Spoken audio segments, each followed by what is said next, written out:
Welcome back to Canada's Blonde Moment.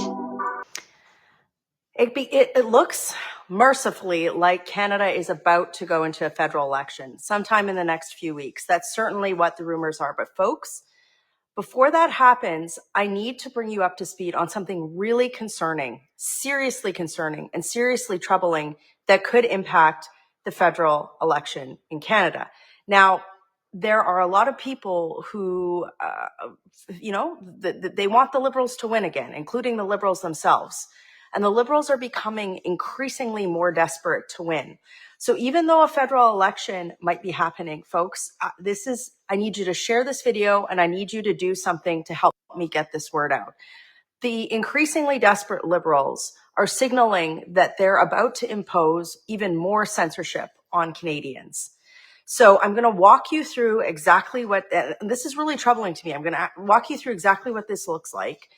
But my whole pitch to you today is that as we go into a federal election, the Liberals are going to try and censor certain things. So I'm going to walk you through what they're planning on doing and evidence of that already happening. But in order for you to help me out, I've been trying to get this information to you through a prorogued parliament. And as we head into a federal election, I ask you to click on the link that's in the comments.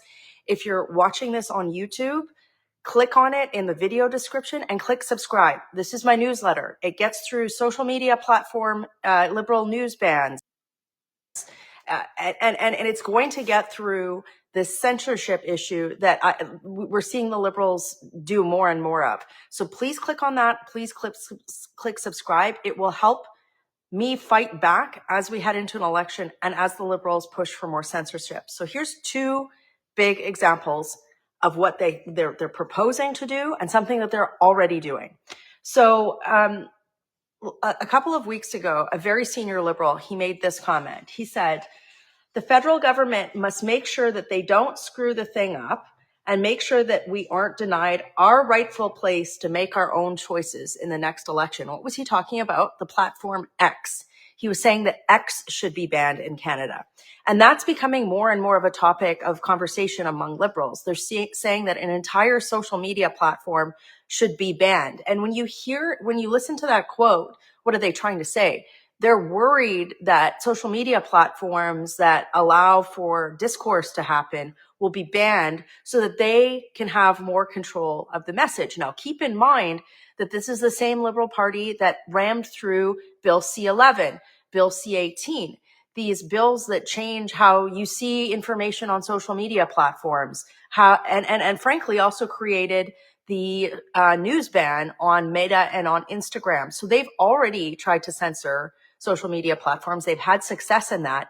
And now you've got a senior Liberal musing about banning X right on the eve of a federal election. And again, folks, this is why I'm trying to come up with alternative ways to communicate with you. So if they do things like this right before or even during a federal election, I can communicate with you. So if you click on the link that's in the comments or in the video description, it will allow me to directly communicate with you. It is free and it allows me to get information to you during a federal election.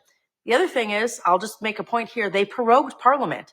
Parliament hasn't sat since the middle of December. This has eliminated my ability as a parliamentarian to call parliamentary committee meetings, ask for documentation, or scrutinize anything that the Liberal government is doing.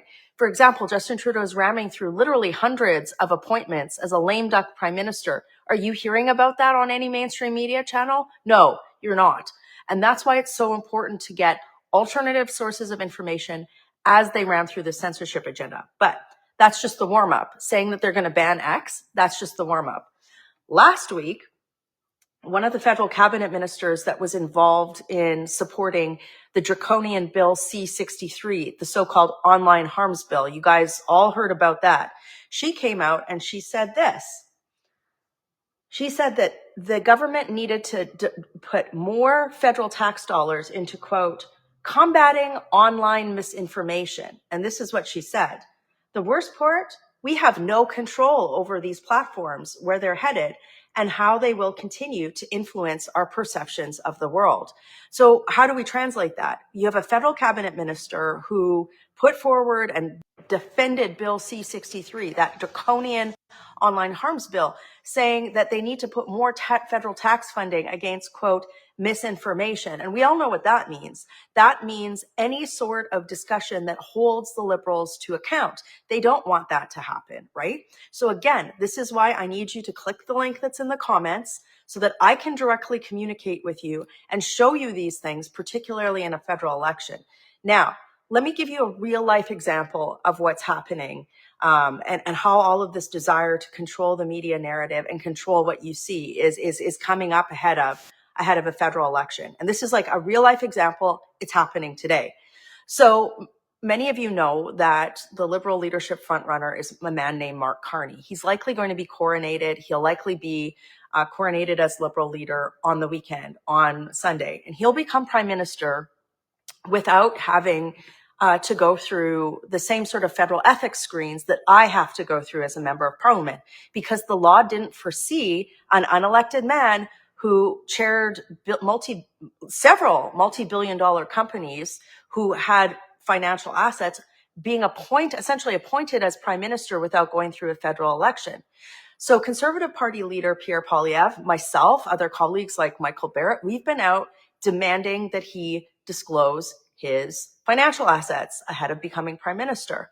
We've also been demanding that he answer as to why he moved a multi-billion-dollar Canadian corporation's headquarters from Canada to the United States right after Donald Trump was elected and after Donald Trump threatened tariffs on the United States or on Canada. Why did Mark Carney do that? Well, here's the thing. So when we talk about censorship and what that one Liberal minister was saying about controlling perceptions, do you see that type of conversation on the CBC News loop? Do you see it? Do you see the Canadian Broadcasting Corporation talking about any of these things? No. In fact, what we've been trying to do as conservatives, and many of you will say like, well, what are you doing? Well, the Liberals prorogued Parliament, folks. They took away my tool as a sitting MP to be able to raise these issues in our House of Democracy, right? So the way that we've been trying to fight back is getting this information out through alternative media channels, right? Like the one that you're watching this on. But the thing is, if the Liberals go ahead and do things like ban an entire platform or put more money for combating online misinformation, I don't know what kind of information I'm going to be able to get to you, even in an election campaign. And folks, I know this sounds harsh. Like if you're watching this in Canada, you're going, this can't be happening in Canada. Well, folks, it is. You can't see news on any of Meta's platforms, right? The Liberals have gone out of their way. Like Bill C-63, right before the House rose in December, the Justice Minister tried to ram it through by unanimous consent. And it was just by, the luck of quick-witted Conservative MPs who opposed it in the House that bill wasn't going to be rammed through at all stages, right? And they're trying to ram through a law that's worse than what we're seeing in the UK or in Germany, where people can be, in fact, what the Liberals tried to do with C-63 is that you could actually be jailed for thought crimes. And I'm not making, this is all in that legislation. So folks, as we head into a federal election, I have one main ask for you. You need to help me fight back, help every conservative fight back. And how I'm trying to do that is write directly to you, put together podcasts, but I'm also trying to get around all of these Liberal censorship bans. So what I need you to do is there's a link in the comments. If you're watching this on Facebook, click on it. It's free. It'll take you 1 second. Click subscribe. If you're watching this on YouTube, the link is in the video description. Click on it, click subscribe, and also share this information, share this video so that people understand that, if there is a federal election in the next couple of weeks, you're not going to see the full story on the Canadian Broadcasting Corporation. And the Liberals they've come right out and said it, right? First of all, they had two bills, Bill C-11 and C-18, that changed your ability to get information online, right? Then they proposed Bill C-63, the online harms bill, which would have made it more difficult for you to even speak your mind or question the government, right? Then they prorogued Parliament. They took away my ability. I represent 120,000 Canadians. They took away all of their voices, our collective voices, to question the government, to hold them to account. And now they're saying that they're going to ban X. They're musing about banning an entire social media platform and putting more funding into controlling perceptions online. So guys, how we have to fight back and how we have to be able to help like inform Canadians as we go into a federal election is to make sure that you have information that's not what's being fed through liberal mouthpieces at your disposal. So I'm fighting back by giving you that information. So in order for me to do that, please click subscribe.